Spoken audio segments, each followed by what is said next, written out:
be able to. Okay, this is our second week. Um, Yeah. and we are just gonna start with ask talking about the questions for the discussion post. And we'll just go in a rotation and then we'll go through them like that. So the first question was, what did you learn about how Georgia funds public education? And I would say one of the things that I learned was about the Quality Basic Education Act um, Hmm. that governs the funding distribution for Georgia. I'd never heard of that act, and Mhm. learning about that was informative for me. Cool. Okay. All right. The act. Okay. I can give you a site for that. The act was passed in 1985. A Mhm. site that I pulled for that was Owens S 2019, May 23. How does Georgia fund schools? Georgia Budget and Policy Institution. It said with the QBC, QBC shopping. The act is called the Basic Education Act. QBE calculates the funding based on how many students the district has, and the formula includes the components of direct instructional costs, indirect costs, categorical grants, training and experience, teacher compensation adjustments.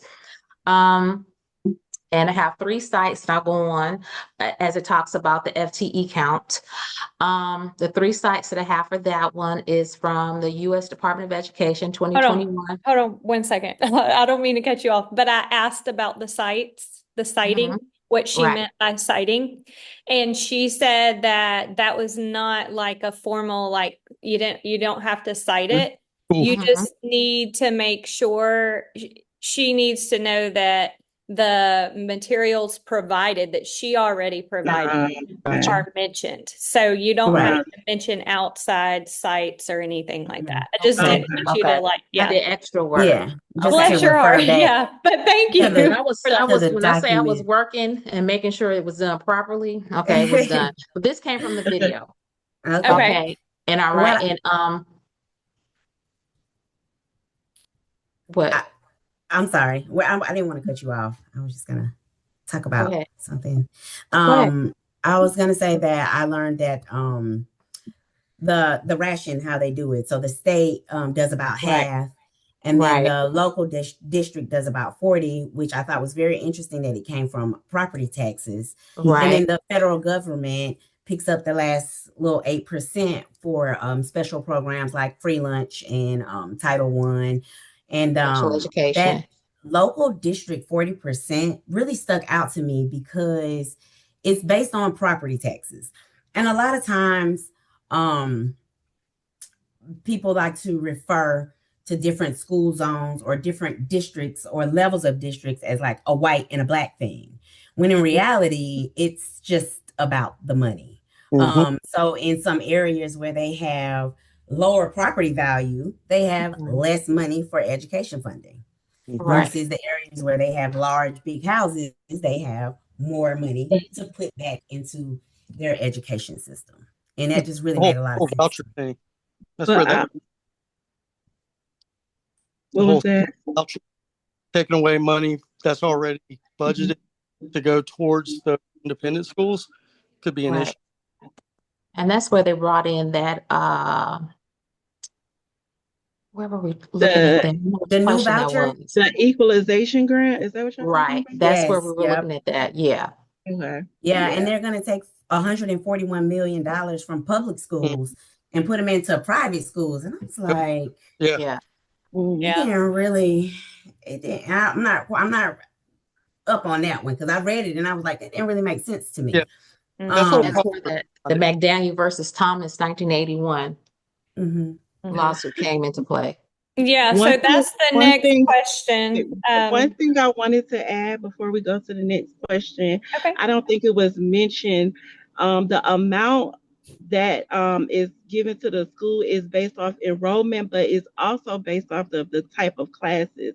So Yeah. those gifted classes, those special education classes, Right, and things like that also play a part in it.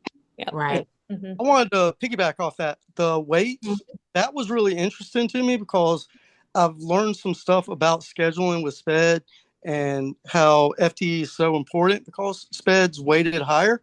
I didn't Yep, realize that remedial classes were yep, weighted higher than just basic general ed students. that's So correct. that's where scheduling comes in. Like if you don't schedule a class as remedial, then you're losing funding. Yep. If you don't have enough kids in that class, then you're losing funding. That's Yep. big for school. That's why it kind of it rubs me the wrong way because those special education kiddos, they bring in a lot of money, but Mhm. some of those kiddos are mistreated, and don't get proper things in their classrooms, Mhm. Yeah. Okay. Um, so our next question was, what are the key elements of McDaniel and Thomas and the case in 1981? So basically, this was a lawsuit between parents and students from low wealth Georgia school districts, and they challenged the state of Georgia's public school funding system. And they Mhm. argued, they said that the reliance on local property taxes wasn't fair and it was unequal and it violated the state's constitution, equal protection and education clauses. Right. Um, and so the plaintiffs claim that education should be like a fundamental right and that all Mhm. children should get equal opportunities. But the Supreme Court in Georgia rejected that. And because, I mean, they said that education's not a fundamental right under the Georgia law, and Well, that Right. the I state think constitution requires like only just Adequate. a minimum adequate education. Adequate. Yeah. I Yeah. can't Right. believe they use that So word. basically, that's what that was about.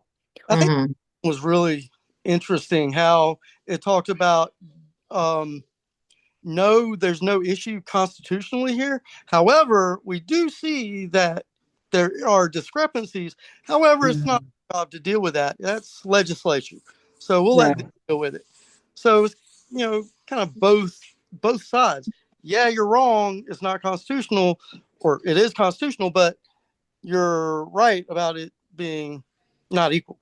Not equal. Right, exactly. So we're going to try and put something in place to combat that. But that was 40 years ago, 40, dare I say it, because that's when I was born. me too. But we're moving on and they need to update.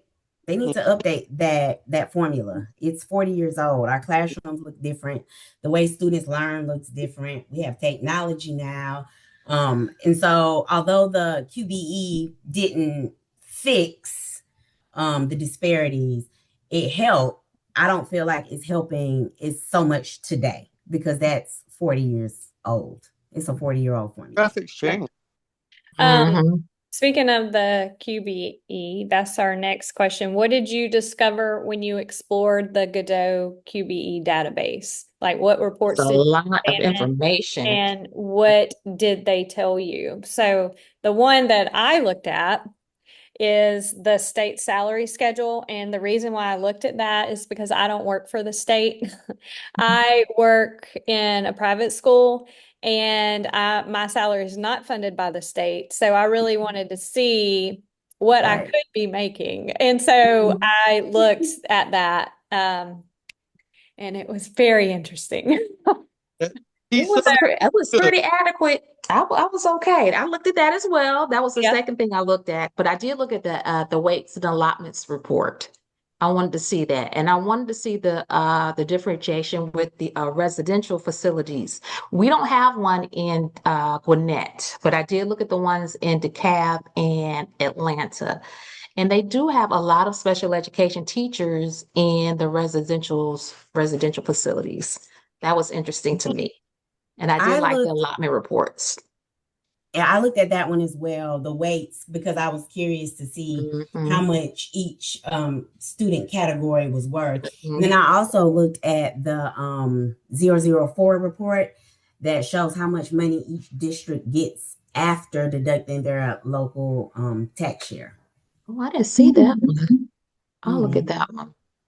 I'll It pull was that up. so many numbers though. It was not an easy task, let me just say, because I was immediately intimidated when that little icon popped up and said I had a download. I clicked on it and I was like, Uh, "Ooh, but oh you my saw God!" each county? Yes, I had it on each county, and so it showed all the counties in Georgia. I want to see that one because that's what I was trying to look for specifics.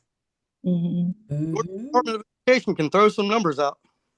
They throw resources like it ain't no problem. Yeah, Right, it was a lot of information. It was kind of it was a lot. overwhelming. Mhm. Yeah. Um, Matt, did you pull up a report? Look at. Looking at student weights, that was the thing that was really interesting to me. Uh-huh. Just looking at special ed and the differences between different segments of student population and how they related to QBE. Mm-hmm. Very Okay. Look that one up. Okay. And then is it The Diane? it's Dion, but Dion. I'm on the sorry. allotment sheet, also they had a equalization grant report, which showed um it showed the if which districts were getting extra help, I guess, from the state. I wanted to look at the poor counties. That's like what I wanted to pull up. I didn't get a chance to about pull that up. thinking about Title One, just to talk about what we did this week. Uh, Mhm, it's really interesting to look at like the major metro places, how much they get mhm. compared to, school systems with like 600, 800 kids. And the Hmm. difference between those two, which I mean, makes sense. More kids, more money. Yeah, But yeah, Hmm. it's just crazy to think that like places like Muskogee County, Dougherty County, Atlanta Hmm. get so much more money to do other things because they need yeah, yeah. the rural districts with fewer kids really struggle. Hmm. Hmm. Yeah. Yeah. That's true. Because I used to work, but this was so long ago. What was that county? Terrell County? Yeah, that's It's in a small county, and they needed so much. Mm-hmm. Oh my Hmm. God, they needed so much. anything except Albany in Southwest Georgia is, and of course Columbus, but everything is rural. So Hmm. Yeah. Hmm. They needed a lot. Yeah. Um, okay. Um, what was one, two, three? And then the last one was what questions still linger about funding for Georgia's schools? Hmm.